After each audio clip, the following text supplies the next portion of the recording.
Casey Schwartz here from Schwartz Legacy Planning. Right now we're in a series talking to the ladies what women need to know about estate planning and finances.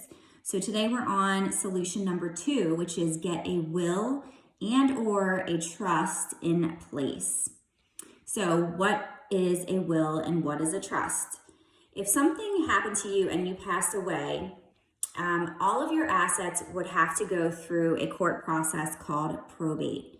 And if you don't have a will or trust, some kind of legal document in place identifying how you want your assets to be distributed, the state is going to use their own laws to distribute your property. And you can look those up depending on where you live.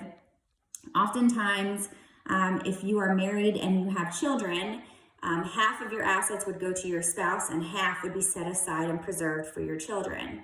That may or may not be the choice that you would make for your own family. Most times spouses want their surviving spouse to receive everything and not just half of their assets. So that's something to keep in mind. So you definitely need a will at a minimum in order to identify how you want those assets to go. If you want something different than those state laws, if you want your spouse to receive all of your assets at death, then you need to get a will in place.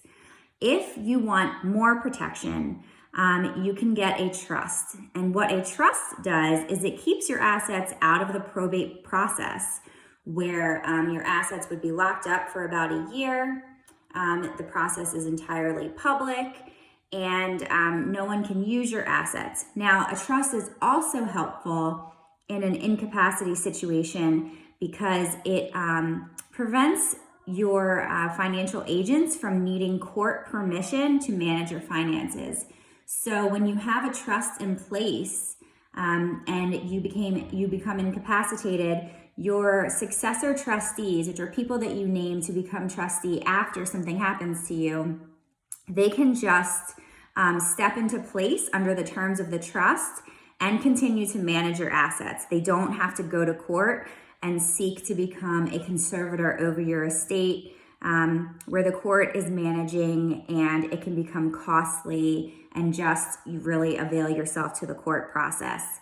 So trusts are helpful in both of those ways. They prevent you from needing to go through the court process in an incapacity situation, and they keep your family out of the court process after you die and allow your assets to be distributed privately, so that they are not locked up and are available for use to your children or any other beneficiaries. And it's just a more private matter. So ladies, you definitely at a minimum need a will, and you might need a trust if you have some assets that you want to protect from going through the probate process, and if you have minor children that you want to be able to be provided for after your death without your assets being locked up. If you're ready to get these documents into place, reach out and we can have a 15-minute conversation on the phone where we can just discuss your needs, what you're looking for, and my process, and discover if we might be a good fit. So I'll put that link in the comments.